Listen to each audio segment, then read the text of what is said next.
I want to focus specifically on language degrees. A lot of the arguments that we've been putting forward for 10 years or more are about the importance of languages in all their forms, at all the stages. I think where we really have a problem here is thinking our way through language degrees. So I'm not talking about institution-wide language programs, language degrees. And thinking about the notion of raison d'être, I thought, well, who better to quote than Hegel, who famously stated that what is rational is real, and what is real is rational. Roughly glossed, meaning that if it's rational, it has a clear place in the structure of things, and if it's real, it will survive into the longer term. I think this is a variant of Michael's very nice combination of arguments and power. The only thing that's worse than having arguments but no power is having power but no arguments. And I think that what we are really looking for is the arguments which have to be based on real practices, of course, not just our bright ideas. So if you like, summarising what I take from that is that language degrees have to be must-have things if they are to survive, rather than merely nice to have. Nice to have will be fine for a small number of elite universities, but won't be sufficient for the future of this country's language capacity.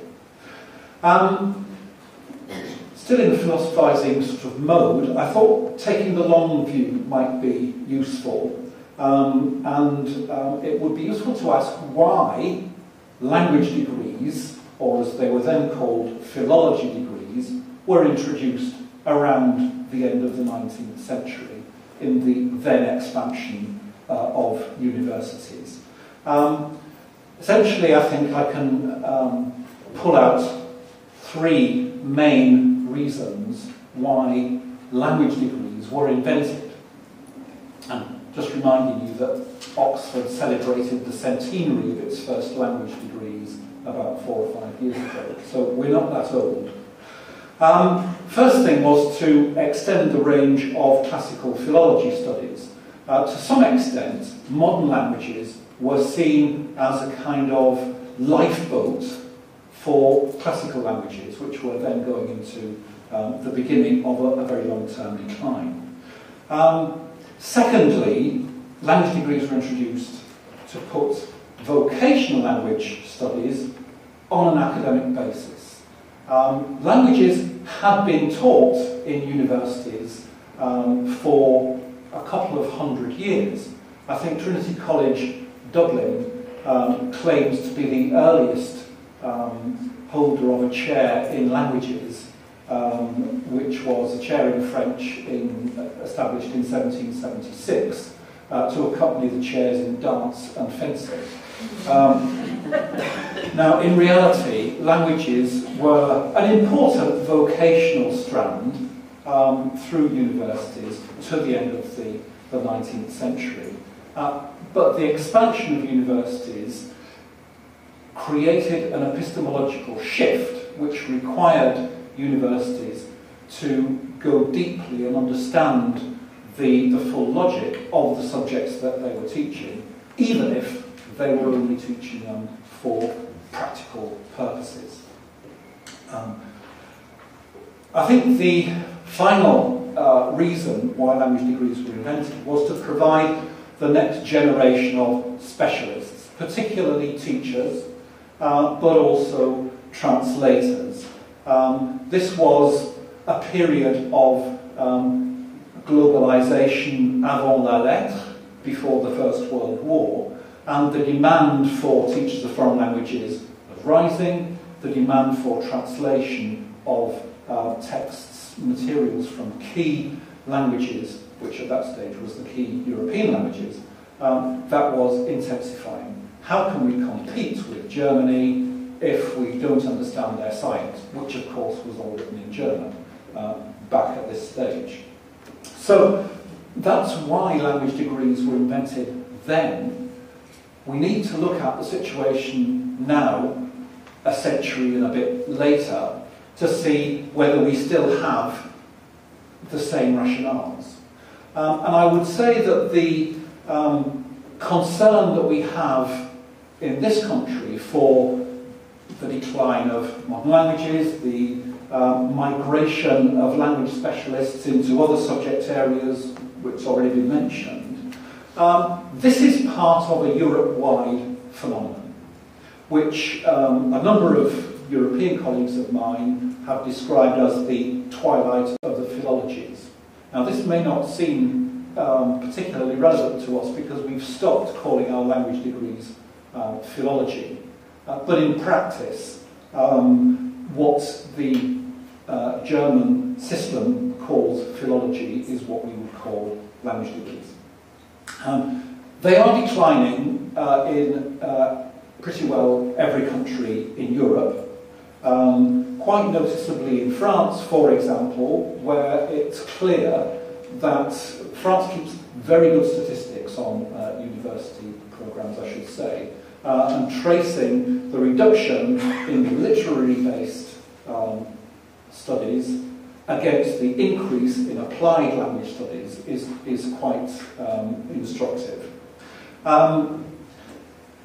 France has a market. Every country has a market in the sense that students make choices about what they study, and students are voting with their feet, not to follow traditional language degrees in the same number. The career outcomes of language degrees are another factor. Now, in some respects, we are protected from this in Britain because our degree programmes are de-linked to a large extent from specific career outcomes.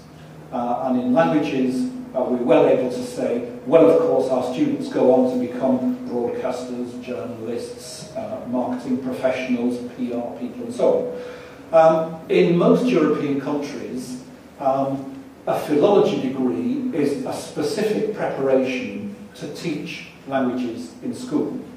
And most European countries, as you know, have a much tighter relationship between degree programs and career outcomes.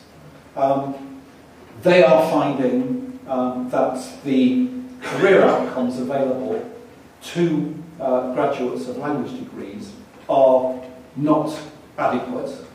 And when students are going onto the market unemployed and unemployable, this is a very strong signal, which is followed by subsequent generations, that they will reroute their study choices.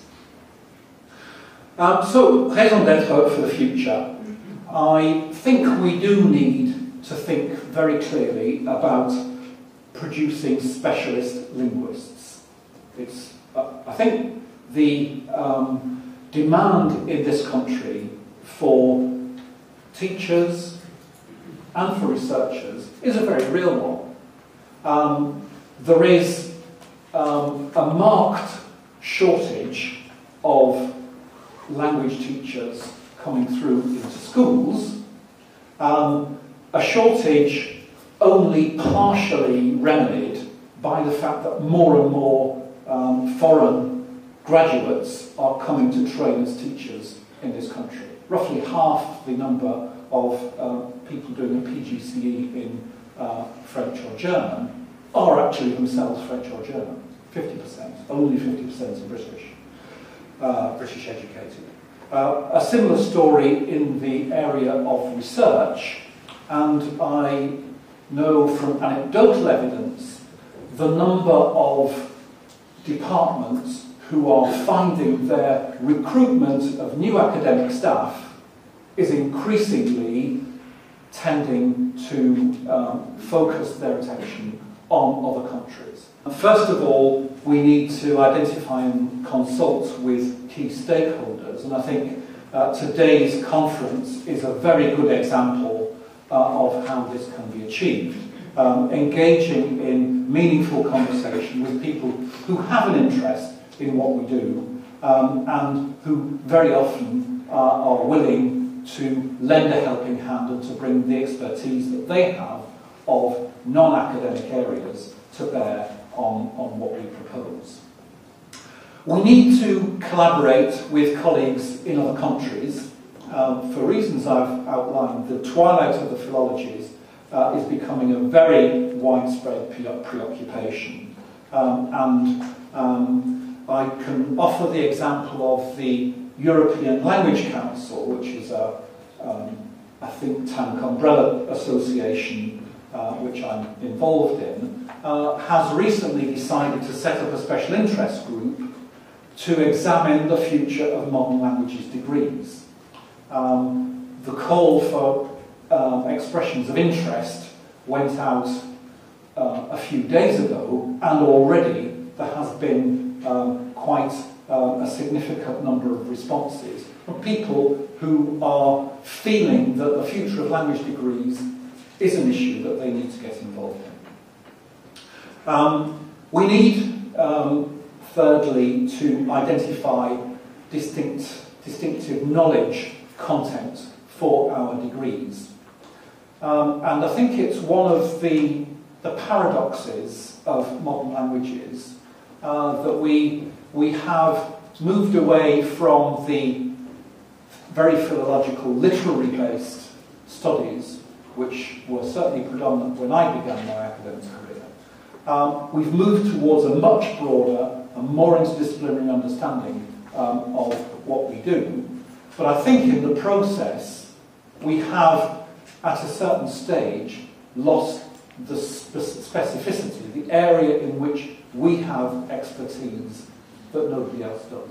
And I think I haven't a clear and glib answer to what that distinctive knowledge content might be, and no doubt knowledge of foreign literatures may well be part of it. But I think it's echoed in what's happened to languages in schools, where the content of language learning has become very generic and has really left specific expertise. So that a 15-year-old coming home from school will report that in physics he's just started doing relativity, and in French he was talking about his pets and his holidays. And I think that's not good enough. It never has been good enough all the way through, and I think we need to redefine what our specific corpus of knowledge is. And then finally, just to plug a national campaign on behalf of languages, which is getting underway. I'm very pleased to say, with the support of the British Academy, who have been very helpful in enabling an infrastructure to be put in place. The Speak to the Future campaign is actually a response to the first meeting of the forum, which Michael mentioned, which was co-chaired by David Lammy. David asked us, well, what do you want? There were about a dozen assorted linguists around the table, and there was certainly 30 seconds of silence as we were trying to work out what does he mean, what do we want. And then people chipped in with whatever was really bothering them at the time, including myself, I should say. I had my priorities too. And after about 20 minutes of desultory discussion, David said, had enough of this. You don't know what you want. We don't know what you want. You need to go away and get your act together.